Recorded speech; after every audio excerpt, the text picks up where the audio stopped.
عبد السلام النابلسي ولد في مدينة طرابلس 23 أغسطس 1899. عاش وعمل في مصر لفترة طويلة، وتوفى في مدينة بيروت بلبنان 5 يوليو 1968. يمكن وصفه بأنه فلسطيني ولد وتوفى في لبنان، وعاش فترة حياته المهنية في مصر. جده ووالده كانوا قضاة في مدينة نابلس الفلسطينية. أرسله والده إلى مصر لتلقي التعليم الأزهري عندما كان عمره 20 عام، لكنه اتجه بعد ذلك إلى الفن وعالم السينما، وبدأ مسيرته السينمائية عام 1929 بفيلم غادة الصحراء من إخراج وداد عرفي، واشتهر بفيلم وغز الضمير عام 1931 من إخراج إبراهيم لاما. شارك عبد السلام النابلسي في العديد من الأفلام المصرية مع أشهر نجوم العرب مثل صباح عبد الحليم حافظ وصديقه الحميم فريد الأطرش. ومن أشهر أفلامه يوم من عمري، شارع الحب، حكاية حب، وإزاي ينساك. قام ببطولة فيلم حلاق السيدات مع إسماعيل ياسين، وشكل معا واحدا من أشهر دويتات الكوميديا في السينما العربية.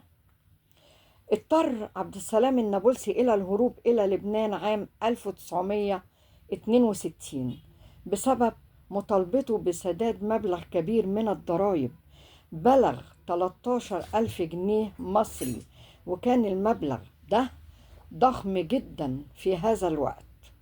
استمر في لبنان وأصبح مدير للشركة المتحدة، مما أسهم في زيادة إنتاج الأفلام هناك، وشارك في بعض الأفلام اللبنانية مثل فاتنة الجماهير، بدوية في باريس، باريس والحب، وأفراح الشباب، والتي شاركته في بطولتها الفنانة صباح.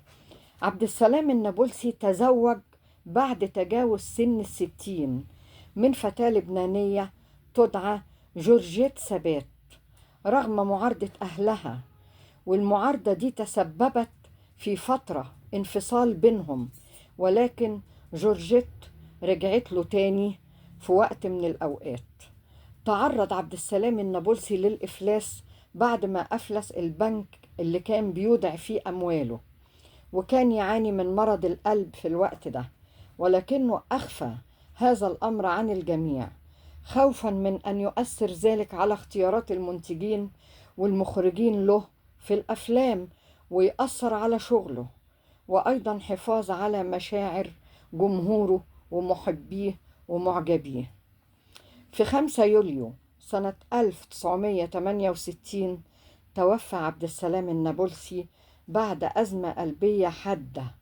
لم تكن زوجته تملك في الوقت ده مصاريف الجنازة، فتولى فؤاد الأطرش شقيق الفنان فريد الأطرش كافة الترتيبات ليرد جزء بسيط من الجميل لصديق عمره المخلص عبد السلام النابلسي رحمة الله عليه.